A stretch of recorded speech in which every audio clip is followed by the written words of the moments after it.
Емитуваме регионални вести на телевизија КИС за првиот ден од оваа работна недела. Пешаците и понатаму страдаат на улиците од пребрзото возење. Два нови случаи на повредени пешаци во минатото деноноќие, бележи СВР Тетово. Републичкиот совет за безбедност на патниот сообраќај со фрапантни бројки за овие учесници во сообраќајот. Два нови случаи на повредени пешаци бележи СВР Тетово случени минатото деноноќие. Во првиот повреден е 38 годишен пешак во кој возач удрел па побегнал, а во вториот во 7 годишно дете удрел малолетен мотоциклист. Причина и за двете сообраќајни незгоди е неприлагодена брзина односно пребрзо возење.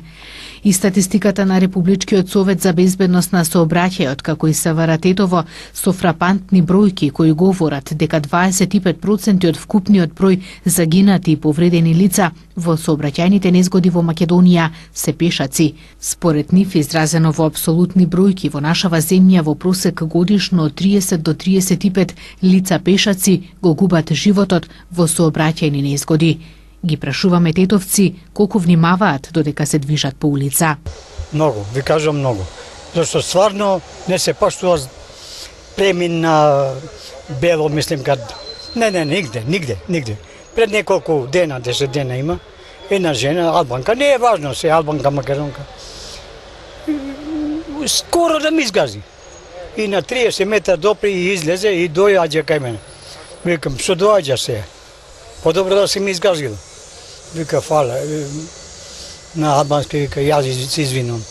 А изгази ме, па после извини се. И тоа, како да ви кажам? Ги почитувате сообраќајните правила? Нормално, многу јасно. Тоа е за секој еден граѓанин нормално и треба да го поштува секој знак, разбираш. Ама овдека нема, баш и до грабата, знаеш. Уште не е средена ситуација, а не знам да ќе се среди тоа. Дали ги почитувате сообраќајните правила? Па ретки случаи. Некој ги почитувам како кога. Тоа е. По улиците само да внимаваш многу. Да бидеш внимателен. Моментално овдека е многу тешко. Многу внимава. Ние сме стари. Мора да внимаваме. Обавезно гледаме светлото, зелено, чим се запали тргнуваме. Иначе ќе седиме по 15 минути ако треба, уредуша. Стари луѓе не можеш да побегнеш, нозете не одат. А во улога на возачи, граѓаните со обраќајната култура на пешаците ја оценуваат како многу ниска. Пешаците мисли дека ќе претрча. Не е претрчување, треба сепак.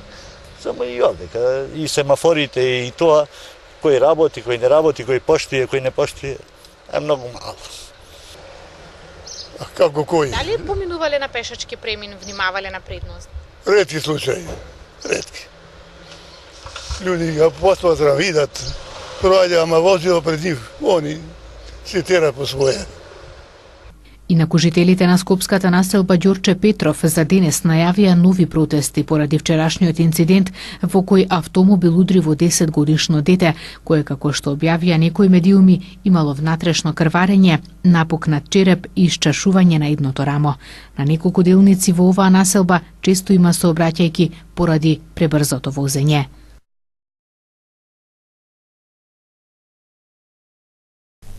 Градоначалникот на Гостивар Арбен Таравари преку прес реагираше за инцидентот што се случи во петокот во Гостиварската гимназија. Таравари побара Министерството за внатрешни работи и јавното обвинителство да го решат случајот и да преземат соодветни мерки, а Министерството за образование да го разреши директорот на училиштето, кој според градоначалникот иницирал напад врз двајца професори од политички причини. Бараме исто така од Министерството за внатрешни работи и од јавното обвинителство да излезе конкретно и да преземе чекори. Јас сум сигурен да беа активисти на Алијансата за албанците тие што нападнаа во петок, денеска ќе беа во затвор, додека овие двајца активисти на ДУИ денеска ќе се шетаат слободно низ град Гостивар и се закана за повеќето граѓани во Гостивар. Јас се надевам дека министерката ќе го суспендира, барем најмалку ќе го суспендира од работа директорот, додека се уапсат двајцата партиски дилетанти. Јас се надевам дека министерката ќе го разреши директорот на гимназијата, бидејќи главниот организатор на целиот овој настан практично е директорот кој што најверојатно ги повикал двајцата наоружени што влегува во гимназија и ги нападна професорите. Следуваат денови на променливо облачно време со пообилни врнежи од дожд во среда и четврток. Метеоролозите најавуваат и пат на утринските температури за неколку степени. По сончевото и релативно топло време кое преовладуваше изминатата недела, метеоролозите најавуваат промена на временските прилики. Следуваат денови на претежно облачно и малку посвежо време со повремени локални врнежи од дожд. Од вторник наместа ќе има појава на ретки грмежи. Пообилни врнежи од дожд се очекуваат во среда и четврток. До крајот на денот времето ќе се задржи облачно, со повремен локален дожд, особено во западните делови, вклучувајќи и Полошката котлина. Од утре па до четврток, времето ќе биде променливо облачно, ќе има сончеви периоди преку денот, меѓутоа ќе има и локални врнежи од дожд, кои наместа ќе бидат порани и проследени со ретки грмежи. Појава на грмежи можна е и во околината на Тетово, со тоа што утринската температура ќе биде околу 9 степени, додека дневната утре повисока во однос на денешната ќе достигне околу 20 степени. Потоа во среда и четврток, значи слично време, со тоа што ќе има благ пораст на дневната температура. Од петок ќе преовладува сончево време со мала до умерена облачност.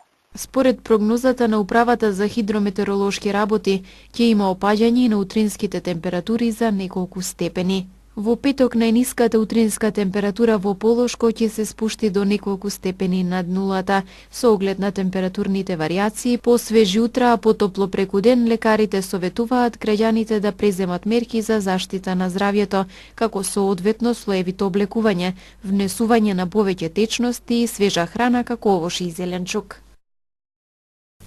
Во основното училиште Гоце Делчев во Тетово се одржа креативна работилница во организација на општествено одговорна компанија, на која 80 на 4 оделенци се едуцираа за важноста на редовното конзумирање чиста вода. Воедно преку изработка на магнети од глина во форма на шише, ги развиваа моторичките и ликовните вештини. Денеска во нашето училиште се организира еден едукативен проект под наслов Извор на креативноста. Суштината на овој проект е тоа што маркетинг, агенцијата Маркетинг Микс од Скопје, под покровителство на општествено одговорна фирма Изворска вода, организираат едукативни работилници на час по ликовно образование со ученици од 4-то оделение.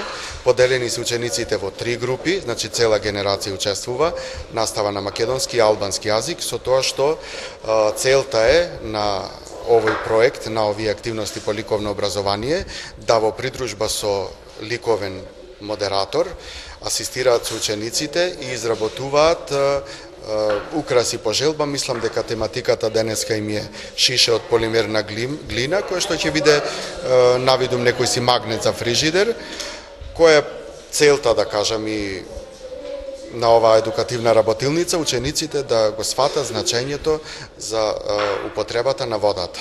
Водата како природен ресурс, незиното значење за здравјето, за растот и развитокот токму на оваа популација на ученици, на најмалите, основношколска возраст, претежно 4-то оделение сега што се опфатени, и да развијат љубов кон креативноста, работењето, развој на ситна моторика, работа, запознавање и работа со вако видна материјали кои што се користи и во наставата, меѓутоа сега во поинаква цел искористена токму и насочена кон самата цел на овој проект. Во гостиварското село Добридол свечено беше пуштен во употреба реконструираниот стадион. Обновата на стадион се реализира со финансиска помош од бизнисмени. Селото Добридол ги зацврстува фудбалската традиција и спортскиот дух. Вчера свечено беше пуштен во употреба целосно реконструираниот стадион за тренинзи и надпревари на фудбалскиот клуб Беса од селото. На настанот заедно се радуваа жителите на Добридол и околните населени места, фудбалерите, како и голем број гости и посетители. Обновата на стадионот се реализира на иницијатива и со финансиска помош на бизнисмени од Добридол. Јас сум бил инвестор на неколку водовод, некои стази, некои други, па ни беше идејата со другари и со синови да репарираме на овој стадион, да биде што по-модерно, по-супер и успехме да направиме. Многу сум горден со ова и сакам понатаму уште нешто, некои други проекти да направиме. Јас сам едини од иницијаторите кој сам сака.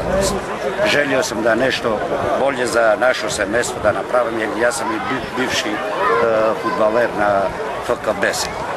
И со мои комшија, со мои пријатели, видели сме дека омладина е и жели су да имају, да играју ногомет или нешто друго и ми сме дошли до идеја овој стари стадион што беше да го репарираме. На почеток сме почели као да направиме само нешто да го поравнаме, после дошли сме до идеја да направиме дренажа, правилно трибине, слушалници и све така да. И наша желба се исполна и дека ова ќе служи за сите нас, за цело околиш, не само за нашите деца. Фудбалскиот клуб Беса од Добридол е активен повеќе децении со кратки прекини. Трибината има околу 700 седишта, а во реновирање на стадионот биле вложени околу 150.000 евра.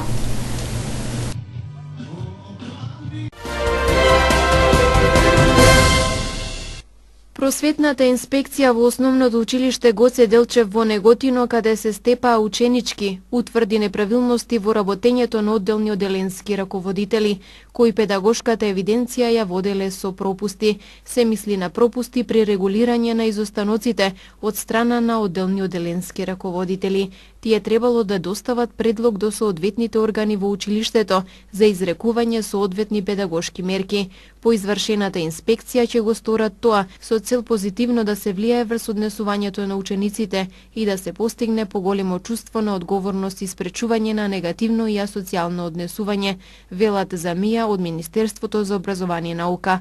Оттаму додаваат дека од страна на училиштето ќе бидат преземени соодветни мерки за надмирување на состојбите. 10 проекти од годишната програма на Министерството за култура за 2018 година со вкупна вредност од 8.500.000 денари се повлечени по ревизијата на комисијата од Министерството, информираше денеска министерот за култура Роберт Аладјозовски. Одлуката се однесува на проектите од годишната програма за кои имаше реакции во јавноста и за кои беше побарана ревизија. Спорните проекти се веќе повлечени, се работи за 10 проекти во вкупна вредност од 8.500.000 денари, а во овој момент комисиите ги разгледуваат и одлучуваат по однос на приговорите. Се разбира, начинот на кој што ќе можеме да одговориме на приговорите ќе зависи и од достапните средства кои што ќе ги имаме на располагање. Малопродажните цени на бензините Euro Super BS 95 и Euro Super BS 98 се зголемуваат за 0,5 денари за литар во однос на цените утврдени со одлуката од 2.4 и со тоа малопродажната цена на Euro Super BS 95 изнесува 68 денари за литар, додека малопродажната цена на Euro Super BS 98 изнесува 69,5 денари за литар. Малопродажните цени на дизелот Euro Дизел и на екстра лесното масло за домаќинство се зголемуваат за 1 денар за литар во однос на цените утврдени со одлуката од 2.4 и со тоа малопродажната цена на евродизелот изнесува 60 денари за литар, додека малопродажната цена на екстра лесното масло за домаќинство изнесува 48,5 денари за литар.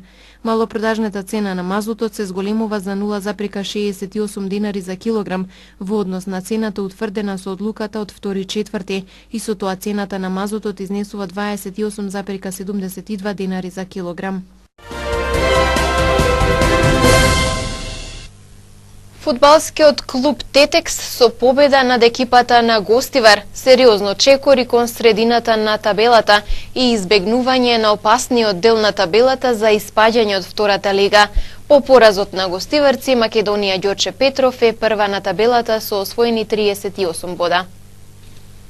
Фудбалскиот клуб Тетекс на домашен терен ја совлада екипата на Гостивар со 2:0 во рамки на 20-тото коло од втората Лига Запад.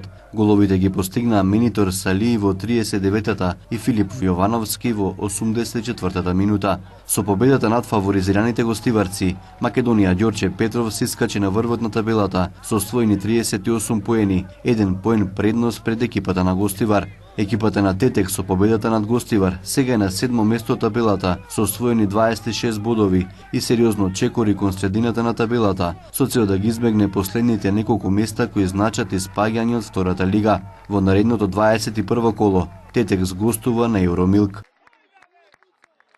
И тетовскиот фудбалски клуб Шкендија сигурно чекори кон освојување на шампионатот во првата македонска фудбалска лига. Викендов на гостински терен во Битола ја совлада екипата на Пелистре со убедливи 6:0. Стрелци беа Бојко во 29-та минута, Фазла ги зголеми на 0:2, додека конечните 0:3 на полувреме ги постави Бетулау.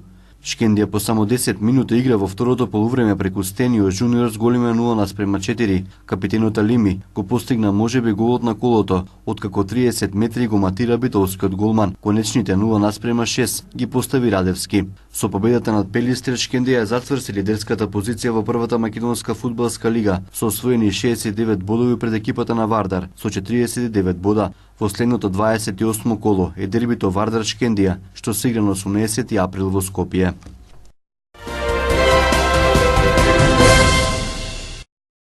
Кандидатот на Демократската партија на социјалистите на председателските избори во Црнагора Мило Ѓукановиќ синоќа прогласи победа, оценувајќи дека Црнагора го избрала европскиот пат.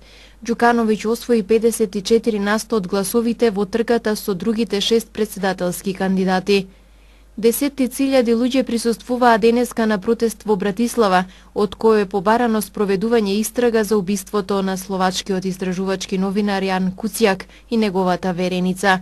Куцијак и неговата вереница беа убиени на 21 февруари во нивниот дом, во време кога новинарот работел на истражувачка сторија за поврзаност на луѓе од опкружувањето на поранешниот словачки премиер Роберт Фицо со италијанската мафија. Веднаш по нивното убиство започнаа антивладини протести кои доведоа до оставка на Фицо. Меѓутоа учесниците во демонстрациите сметаат дека тоа не е доволно и бараат целосна истрага за случајот. Францускиот председател Емануел Макрон изјави дека тој го убедил американскиот председател Доналд Трамп да ја промени одлуката околу престојот на американската армија во Сирија. Го убедивме дека неопходно да остане таму. Имаме целосен меѓународен легитимитет да делуваме во тие рамки. Како што е познато, Доналд Трамп неодамна ја изненади светската јавност, откако јавно порача дека ќе нареди повлекување на американската армија од Сирија. Трамп во саботата наутро нареди воен напад на Сирија, во кој што покрај американската армија учествуваа вооружените сили на Франција и Велика Британија. 8 мажи обвинети за вмешаност во силувањето и убиството на 8-годишната муслиманка Ашифа во индиската држава Џаму и Кашмир се појавиле денес пред судот на првото рочиште, после протестите ширум земјата и критиките на сметка на владеачката партија. Девојчето од номадската заедница од кашмирските шуми било дрогирано, држено во заробеништво во еден храм и сексуално злоставувано 7 дена, а потоа задавено и каменувано во јануари, соопшти полицијата. Според наводите од обвинението, незиното киндапирање, силување и убиство било дел од планот за потиснување на номадите од округот Катуа во државата Џаму и Кашмир. Неколку стотици пожарникари денеска го гаснат шумскиот пожар кој избил во периферијата на Сиднеј, каде температурата е невообичаено висока за оваа доба од годината, соопштиле австралиските власти. Полицијата соопштила дека е отворена истрага за причината на пожарот, кој избувнал во саботата доцна напладне во југозападен Сиднеј. Во пожарот изгореле 2430 хектари шума, додека околните домови се евакуирани, но ниедна куќа не е оштетена, наведуваат локалните власти. Во Австралија овие денови околу 30 степени Целзиусови, што е невообичаено за есен во таа земја каде летото е топло и суво.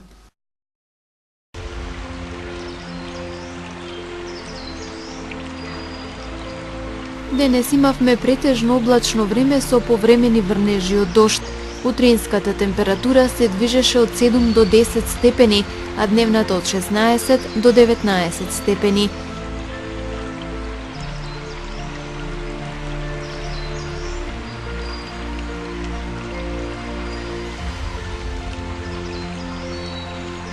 Според прогнозата на синоптичарите, времето утре ќе биде променливо облачно, со повремени врнежи од дожд и услови за ретка појава на грмежи.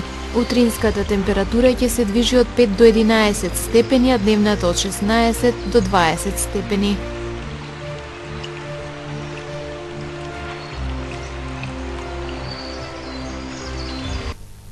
Тука е крајот на денешните регионални вести. Ви благодарам за вниманието и пријатно.